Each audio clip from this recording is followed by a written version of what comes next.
Sorry, let me go back. Hi everyone, it's Doc Bunny, and I am doing my Monday lunch with Doc Bunny. And today I have some of the most interesting guests. I have Morris and Cherie Steinberg, and Morris is 100 years old. And we don't always get to meet people who are centurions, so we have to take the time and learn from their knowledge while we still have them. So, hi Morris, how are you? She's asking you how you are. She's saying hi. Hi, I'm fine, thank you. Great. So let me ask you this. So I talked to you on Friday, and you said that you were 9 when the Great Depression started. So can you tell me about like where you were living, and can you tell me about that time? So Vita said that on Friday when we had breakfast that she was asking you about what it was like to live during the Depression, and we figured out that you were about 9 years old in 1929, Yes, I was. right? And so she was wondering what your life was like when you were like 9 years old, 10 years old, 11 years old. Everything is fine. I ate there. I ate regular. I slept. Everything was fine. And where were you? I was in Toronto. Okay. And so like was your dad there? Like who was taking care of you? Like what were you doing every And day? how many brothers and sisters do you have? How many brothers and sisters did you have? I forget. No, Daddy, you don't forget. Oh, One brother, your younger brother oh yeah, I had a Bobby. brother, younger brother, Bobby, right? Robert. Yeah. So how was it with you and Robert? You and Bobby? Yeah, we get along fine.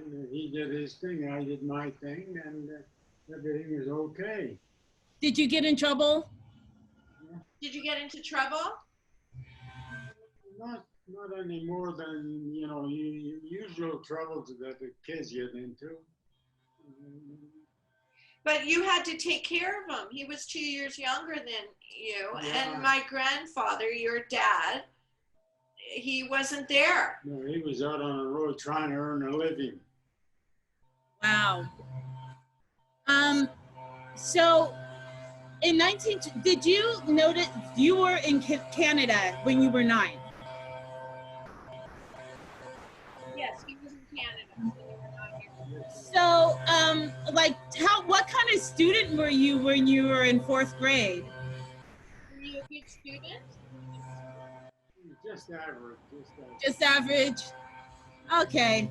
So, how about when you turned 18? Where were you living when you were 18?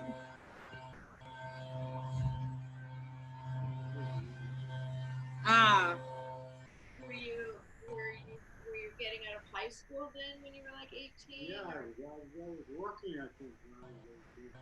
yeah? I was actually tabletop. Okay. And what were you doing? one second. Running a machine? I guess. Okay. Running a machine. So, like, what kind of job did you have? So when you finally ended up having your kind of career, like tell Vita what you did. Come on, Danny. What about Mom Light? I worked at pumping, a pipe setting place for 40 years, I guess. So when you started there, you worked your way up throughout the whole company, and then in the end, you were running the company, right? That's right. That's right. I Wow. was in the company. So, how old were you when you had Cherie and her brother? When sorry, I didn't even You hear were that. born. How old was he when you were born, Cherie? How old were you when I was born? You can figure it out better. Oh, 28, I think. In 1953, born in 1920. So you were 33. 33. He was 33 when I was born. Wow. 28 when Stephen was born. Right. He was 28 when my older brother was born. Oh, okay. Yeah, that's right. We were 5 years apart. He's absolutely right. Nice. And so when you, oh wow, there was a hummingbird out here just in case you guys saw I that. saw it fly by. Yeah, we have a lot of them. They fly all over the place here, which is so bizarre. 24 stories up, you would never think that hummingbirds would be up here, but they are. So, Morris, tell me about when you turned 50. What happened? What's going on in your life when you turned 50? 50. I don't even know where I was when I was at Mount Lina when I was 50. Okay, so you were married to Mommy. But yes, I was still married to her. Yeah, she was still alive. And so you were like living the high life, weren't you? I guess so. You were traveling and you came to Las Vegas a couple of times a year. Yeah. You saw the shows and you gambled Yeah. and you traveled. You went to Israel and you went to you went around the world and they traveled. Yeah. So where have you been? Where have you been in the world? Pardon? Where has he been? Where has he traveled? Daddy, where are the places that you travel to with Mom and anywhere? Palestine. To Israel? Israel at that time, yeah. And then I think we went to Italy. And I think we went to England. And he went to China. Oh wow. We went to China, yeah. We went to China.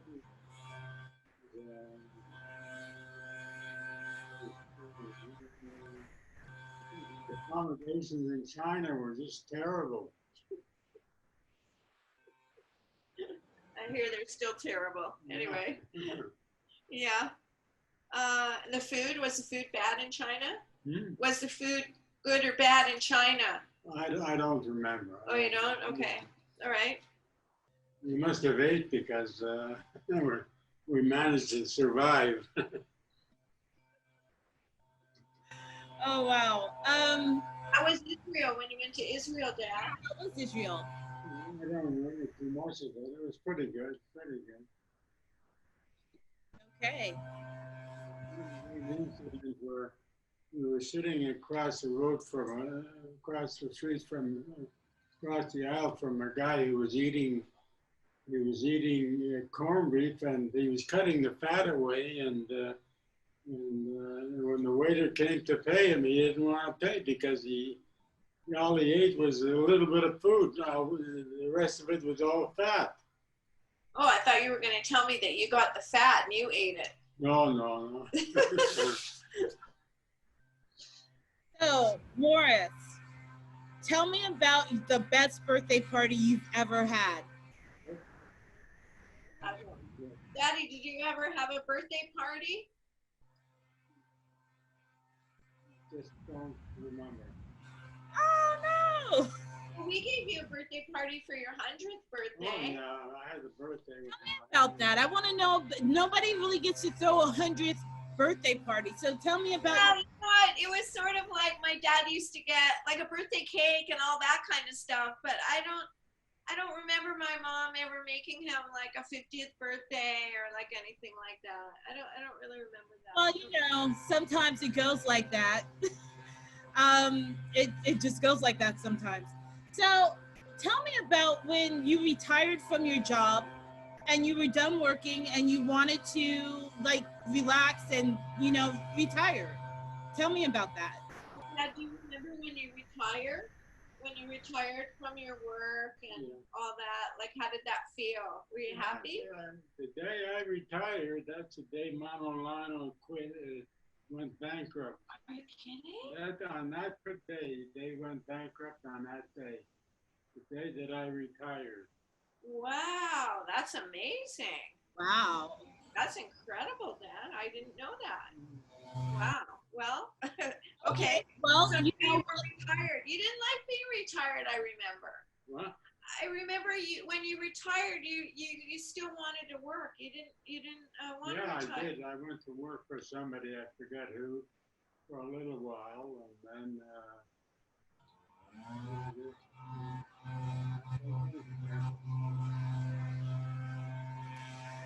Wow. Um,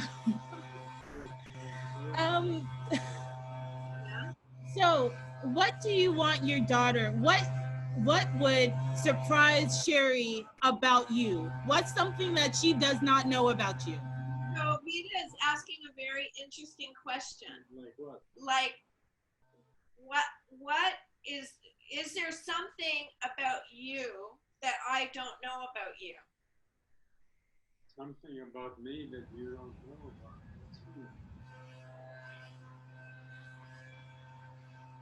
I can't think of anything. Come on, Dad. I don't remember. I think I just don't remember. So was there something that, or somewhere that you wanted to go that you didn't get a chance to go to and that you always wanted to go to? Or was there something you always wanted to do that you didn't get to do? Or No, I did whatever I wanted, and everything was fine. I lived there. It's pretty, what I wanted to pretty well. so what did your father tell you about life that was probably a good thing for the kids today to That's a know? good question. Since you were from the Depression, what did he tell you that helped you with your life? I don't remember what he told me. How about, do you remember what you told me about life? What did I tell you? I forget. What did I You tell told me, hey kid, I never said it was going to be easy. Yeah, It's not. It never is. I never said you'd have a ball. So, we're almost done. So I just want to know, what is one thing you want Cherie to know about you? Like, what do you want to tell her right now? What do you want her to always know about you? Right now, Yeah. I want to tell you you're the best thing I ever had. I just love you tremendously. You're just a wonderful person. And I'd be pretty lost without you. And guys, I'm going to leave it right at that. So thank you guys so much for joining us. And it was a pleasure. It was a pleasure sharing my lunch with you guys. And I will talk to everybody soon. Bye, everybody. Thank you. Do Thank a you thumbs very up. much. Do Bye. a thumbs up. I enjoyed this half hour very much. Thank you. She's outside.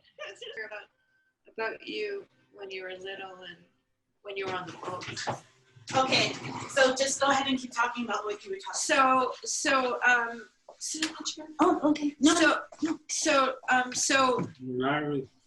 When I was on the boat, everybody got sick but me.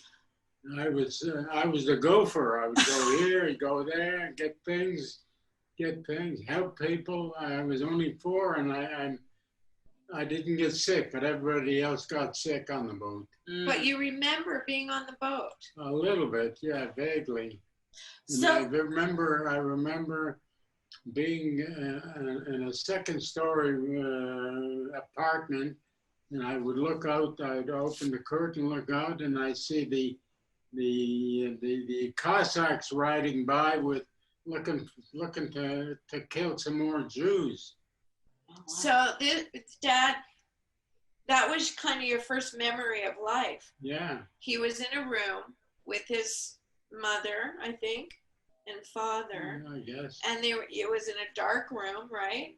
And there was like some curtains over a window, and you told me the story. You ran over, or you walked over, and you kind of peeked through. And I saw them riding by they had their swords in their hands, and they were looking for some Jews that they could kill. Oh, wow. And that's what made your family leave Romania at that time. Well, I think the Jews over there, the Jews weren't liked in Russia, they weren't liked anywhere. They didn't like them, and Yeah. they just Yeah. Everybody hates everybody, but everybody hates the Jews. What do you think that? How do you think that we could all start to get along? What? How do you think we could all start to get along with each other? What do you think we could do? How could we do that, Daddy? What do you think? Just be kind to each other. Be kind and be gentle. Yeah. Understanding, and it's just wow. It's a very different world now than it was when you were growing up, huh, Daddy? I guess it is. In what way? In what way, like, what is it so different? It's more complicated. Well, but it's more peaceful today. Really? More peaceful today than it was when you were growing up? That's right. Okay. That's a great statement. That's a great statement. So what do you mean by that? I mean, are you saying that we have to do less work? Or why are you saying that it's more peaceful today in 2020 than it was, let's say, in 1930? Well, in 1930, they had the pogroms. I remember being in Bellwoods Park.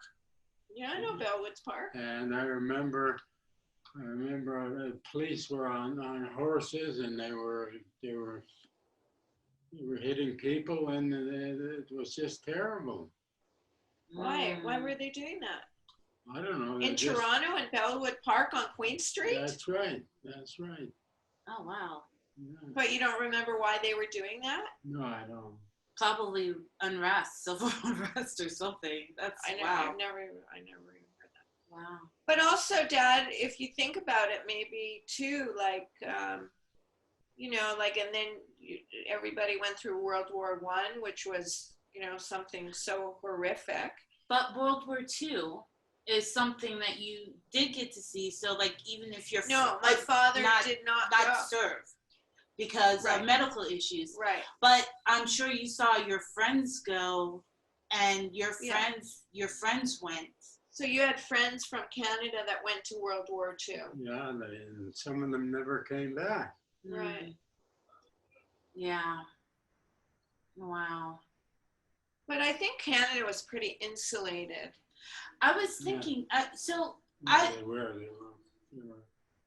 They were an ocean away from where the action was. Right. So it didn't really affect you, World War II. No, in the cities, you had food. It was not even a problem.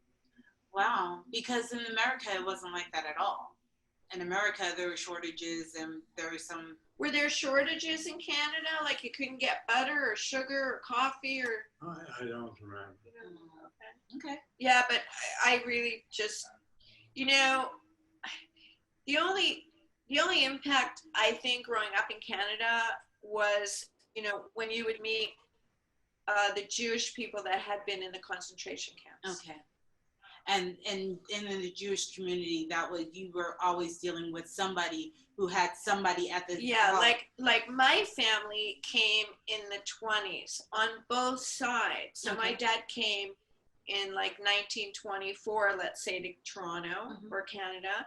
And on my mother's side, her mother came also like in the 20s. So from both sides of my family, they kind of knew this, if they can. And there was a Jewish organization that found my grandfather in Romania. And they said, if you go to Canada and work on a farm for 2 years, we will give you Canadian citizenship. Oh, wow. So my grandfather said, let's go. And so that's how they got to Canada. Okay. And the other side, anyway, they came in their 20s too. So we didn't deal in my family with anything like that. But I had a lot of friends that their parents were Holocaust survivors. And it's a very different upbringing than what I had from two Canadians, right? And so I think our family was kind of very lucky. Very lucky. And also we grew up in Canada, also another very lucky thing. And